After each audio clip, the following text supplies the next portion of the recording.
Have you ever wondered what Dark Souls in space would be like? Well, Hellpoint may be the game for you. With a solid mix of dark, gritty atmosphere after the fall of humanity, familiar Souls-like combat, and even a bit more dynamic exploration of a similarly sprawling and interconnected world. There is a lot to engage with, a lot to explore, and a lot to enjoy, as long as you can look past a handful of blemishes that come with being an indie title. Starting out with a familiar, Hellpoint dives deep into a similar atmosphere of the Soulsborne series, a world in decay, the corrupted remnants of the society wandering the passageways with a sense of decrepit insanity. You'll find yourself walking down hallways lined with the body bags of a population starved, a space station in disrepair, and the stories of lost souls and fearful innocents scattered about the world as they were trapped amidst the descent into chaos that ultimately landed you here. As far as who you are a clone, a creation of one known as the Author, a mysterious entity you hear but do not see, and who tells you, at least as you start out,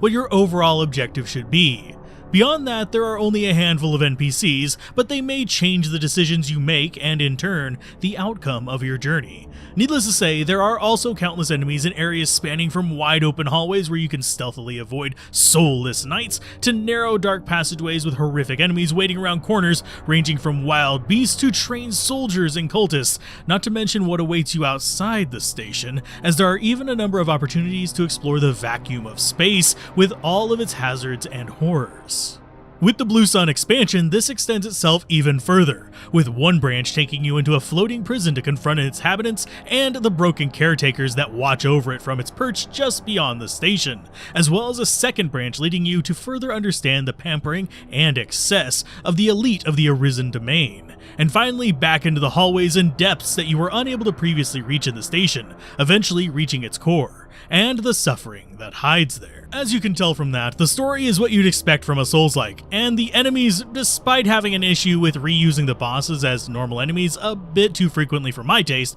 are still varied enough to be interesting, with everything from extremely basic enemies like space fish that just want to gnaw your face off, to enemies with complex attack patterns that vary as much as your own, with shields, dodge rolls, spells, special attacks, leaping, and even hiding in the environment itself. And while these enemies can get some pretty gnarly combos going, for the most part the enemy positioning and their spawn groupings are well done and mostly fair, and if you can see an enemy, you can fight an enemy. Only a handful of bosses felt a little rough, mostly due to their arenas being a little too small for my taste, but that's the risk you take by making varied bosses. But for the major ones, the arenas are a good size for their moves, and their attacks are varied enough to remain interesting without being overwhelming with RNG. Now, the game does its fair share of things that break the mold from traditional methodical structure of Soul-like games, instead favoring more active exploration with a lot more verticality to the level design and combat, thanks to the inclusion of a proper jumping mechanic. It also has proper ranged attacks that you can use as a primary weapon, and even a few methods of exploring the world from different angles. As far as the checkpoints and navigation options, it is fairly generous, and while it does use several points of no return, it's still relatively reasonable about where it includes its bonfire equivalents called breaches,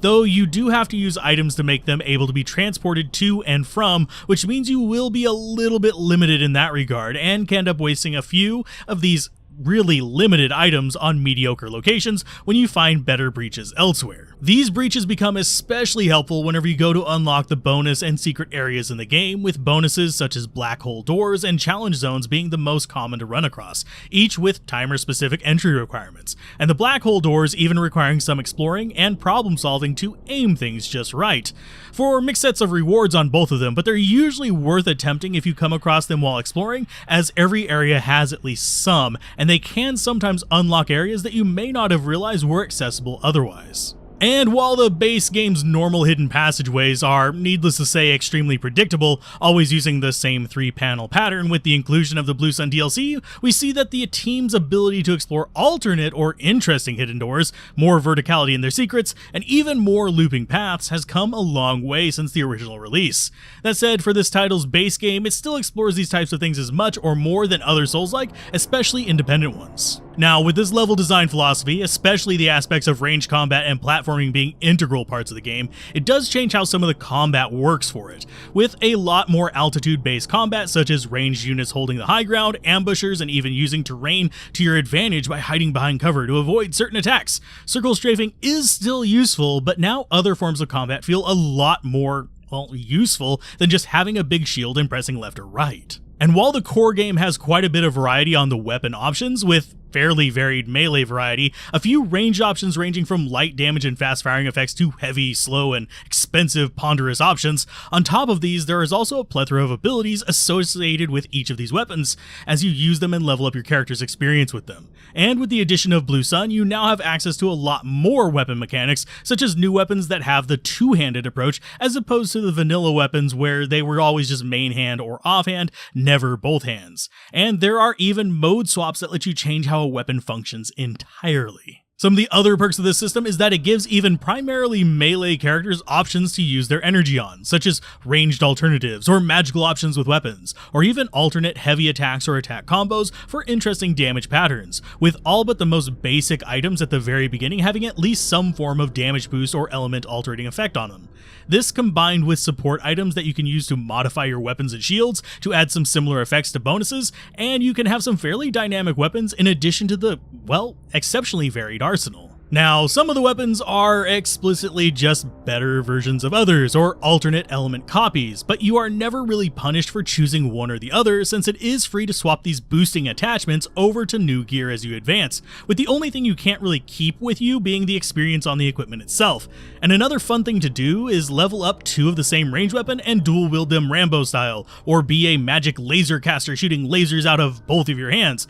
but it's still usually better to favor main weapons and shields as your loadout, even if the main weapon is ranged. That said, to prevent it from just being ranged cheese, you will need to invest a little bit into melee or invest exceptionally high into energy, since to replace the energy needed for guns, staves, or other magical implements, you do need to strike enemies with some form of melee attack. Now, after all that praise, I would be remiss not to mention bugs, because this game can definitely be, if we put it nicely, quirky. It is not uncommon for a playthrough to run into various minor broken elements, such as a button not working properly if you died while using it, or soon after, or things like NPCs breaking in one form or another. Though the most extreme break I encountered in single player was a one-off event that resulted in the good ending being inaccessible since the NPC decided they didn't want to move after I finished all their quest requirements. Was I still able to beat the game? Absolutely, but I would need to play through again if I wanted the best ending where I face off against multiple end bosses. The bugs generally don't get that bad though, and I had several playthroughs go off without a hitch. That is, at least until you're in multiplayer, where things get extra finicky because you're basically exponentially increasing the issues by introducing network latency, character interactions, and triggers, etc. Even so far as really weird bugs happening if the second player kills a boss after the host dies, since it keeps the post-death effects from triggering. You can also get in positions where you can prevent the bosses from spawning properly, which can break certain aspects of saves, though I've yet to see it keep the game from being able to be completed. It just mostly meant that a specific boss might not spawn anymore, but it doesn't lock progress. The other multiplayer bugs are mostly what you'd see in desync from other games, like broken enemy life bars, broken animations on enemies killed by the other player, or even sometimes yourself, movement issues, etc. Though for the most part they were funny or weird, but still tolerable in the function of the game. Beyond that though, it's still a great game to play, even if you just play single player. There's plenty of tongue-in-cheek humor with hidden items, as well as music boxes and fun pieces of environment to dig into. The aesthetic and the audio are top-notch for the game, with a nice mix of Lovecraftian fantasy, space horror, spiritual, and high-tech vibes meshed together in a cool action game with Souls-like combat. The music and atmosphere is mostly understated and eerie, outside of boss fights at least, which adds to the tense atmosphere, though you can equip an item in your utility slot called a cube to counter this subdued music or get other utilities from it, since you can find music boxes that range from eclectic beats to orchestral compositions. You can even use this cube to find hidden objects or to amplify your abilities, and one is even more sound effects than music if you actually want to go into the weird boxes. If you couldn't tell, overall, at least on PC, I enjoyed it in spite of its quirky nature due to being a game developed on a fairly indie level budget. The game was actually fun, and I played through it several times and enjoyed every playthrough. It is a bit easier than other Souls-likes, but still enjoyable for atmosphere, combat, and story, so I definitely recommend it if any of that content's here well, sounds interesting to you. And while I can't cover every nuance, niche, and secret in the game in a simple review without it being like 30 hours long,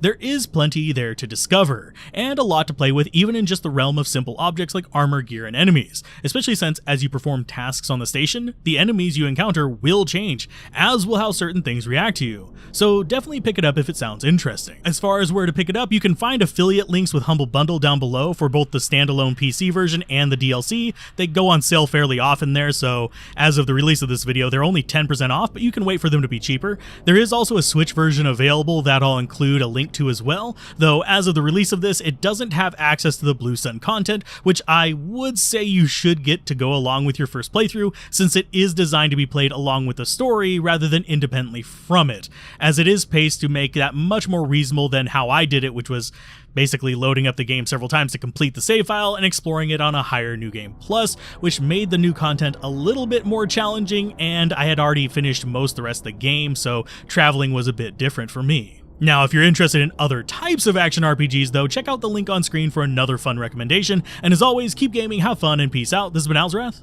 Bye.